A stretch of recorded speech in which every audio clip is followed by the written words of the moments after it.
Hi guys, Miss Ulrich here. I'm here to talk to you about the rise of labor, specifically how workers were affected by the second industrial revolution and how those workers responded to the massive changes brought on by the second industrial revolution. So first, let's start with how workers were affected. Remember, during the second industrial revolution is when we really see the rise of heavy industry and lots of workers working in factories now that started in the first industrial revolution, but really takes off in the late 1800s. So, how were workers impacted by this big change? Well, for one, like I said, they're working in factories, which means they're not farming. They have a boss now, and they are working really long hours. So, that's the first thing, long hours. As you can see by this chart, they're working like 60 hours a week, which put in comparison to today, the expectation is more like 40 hours a week. So, very long hours is the first thing. Secondly, those workers are working oftentimes for very low pay. As you can see, 22 cents back then an hour, which today would be about $5.50. Put that in comparison to what a person in a factory in an auto plant worker makes today would be like $29. So they were making way um, way less money than what workers today make. So it was long hours and for low pay. And in terms of how the workers were treated, it was not well. Here you can see there's kids working, as well as you can see women in this shrimp peeling factory. You're just doing the same task oftentimes over and over and over again. Oftentimes, these workers were working on an assembly line, just doing one piece and just doing that over and over again. So, to escape boredom, sometimes factories would hire these lectorns to read articles to the workers. So, in terms of the conditions, they were not good. Specifically, they were unsafe. As you can see, these kids lacked shoes and other safety precautions, and the number of workers killed on the job back then was way, way, way more, as you can see by what it is nowadays. So it was really dangerous for workers back then working in these factories. They just didn't have the regulations that we have nowadays. So again, it was long hours for low pay and very dangerous working conditions. So that explains kind of why labor unions evolved in the late 1800s. They're trying to fight for less hours, more pay, safer working conditions.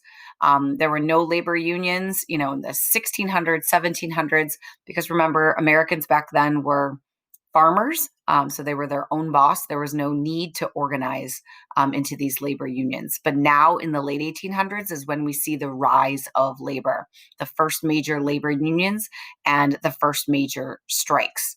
So that brings us to a Quizlet term, the Great Railroad Strike of 1877 is going to happen. It's going to be the first major strike of the industrial era. So it's no surprise that the strike happened in the railroad industry because one out of every 25 Americans were worked in the railroad industry at this time. And so as the working conditions were unsafe or low pay, long hours, it explains why there were so many strikes in the railroad industry. And this one was the first big one, like I said. It did start, like so many of them, over workers' wages being slashed. That led to some violence in Pittsburgh. You can see on the map, it wasn't just there, though. Baltimore, Chicago, Kansas City, St. Louis, even as far as San Francisco, experienced some violence and unrest due to the striking workers. There were over 100 people died in this particular strike. And then, like so many times, the government comes in and sides with business.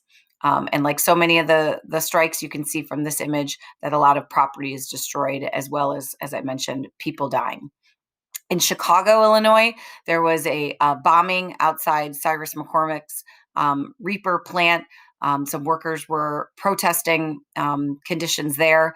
A bomb was thrown, and because of that, it helped to spawn the demise or the end of the Knights of Labor, which is another Quizlet term, and one of the first big labor unions at the time. The Knights of Labor was kind of unique because they were a little more progressive in that they organized skilled and unskilled workers, as well as fought for things. They helped women out, African Americans, and fought for other things besides just better wages and less working they'd fought for things like a graduated income tax and things like that. But the Knights of Labor kind of goes away as public opinion turns against them after this Haymarket bombing. And then we see kind of the American Federation of Labor really taking off, founded by Samuel Gompers, pictured here. The AFL organized just skilled laborers, unlike the Knights of Labor. They were skilled workers in these different craft unions. So that would be like a single occupation, like a carpenter or electrician, or like Samuel Gompers was a part of a cigar makers union. So it was, the AFL was kind of like the umbrella to all of these different skilled crafts unions.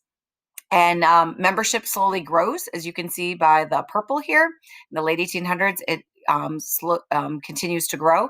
And this is going to be the most enduring, long-lasting labor union. It's still around to this day, although they combined with another one. They're going to go after these bread and butter issues. Like I said, fighting for better pay, less hours, and safer working conditions.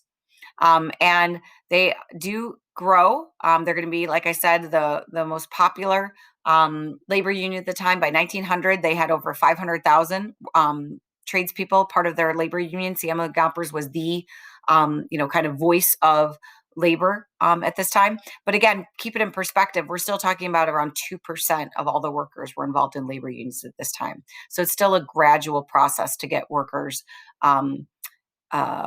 acknowledged by the government and participating in labor unions.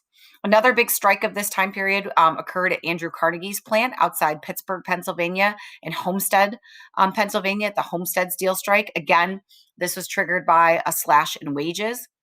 In fact, the leader of this plant was just determined to break up the labor union and ordered a lockout of the unionized workers, and built a large fence around the plant, and hired these Pinkerton security guards to guard the facilities.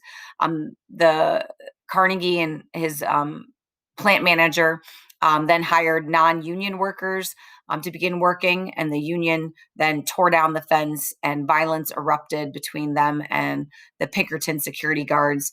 And 3 of these Pinkerton securities and 7 employees ended up being killed.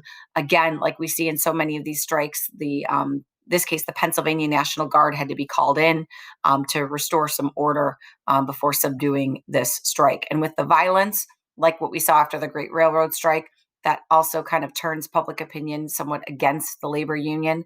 And in fact, a lot of these striking workers were blacklisted from the steel industry for life. Then we go to Chicago. George Pullman was building in Pullman, Chicago, which is a neighborhood just east of Sandburg. He was building his famous Pullman sleeping cars, like what you picture here, which were a big deal because remember, railroads was a big way to get across the country.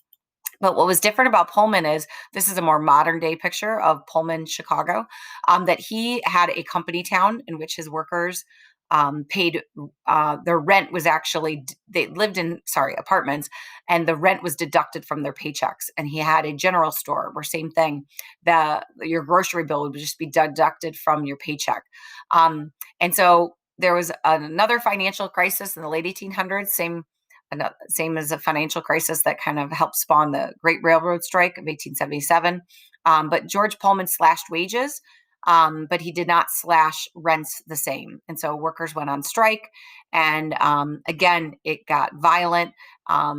It spread across the country as many workers refused to shift the tracks for any Pullman sleeping cars, which really brought a lot of trade and so forth to a halt. Again, we see with so many strikes, the National Guard was brought in to try to restore order. In this case, the federal government got involved because Eugene Debs, who helped organize many of these railroad workers on strike, he actually ends up going to jail for disrupting the mail. And that's why the federal government got involved, because the train cars were stopping mail getting distributed.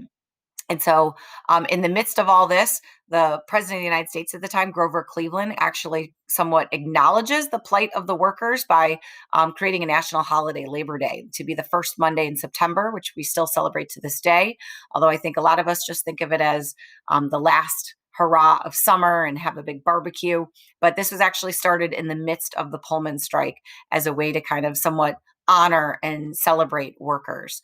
And we still have it to this day. So if we fast forward to today, you can see what workers were fighting for in the late 1800s.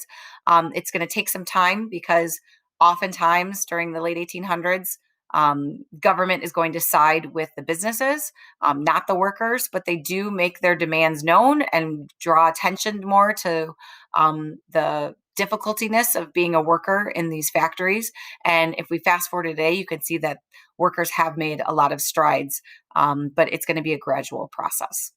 All right. Hope that helps, guys. Have a great rest of your day.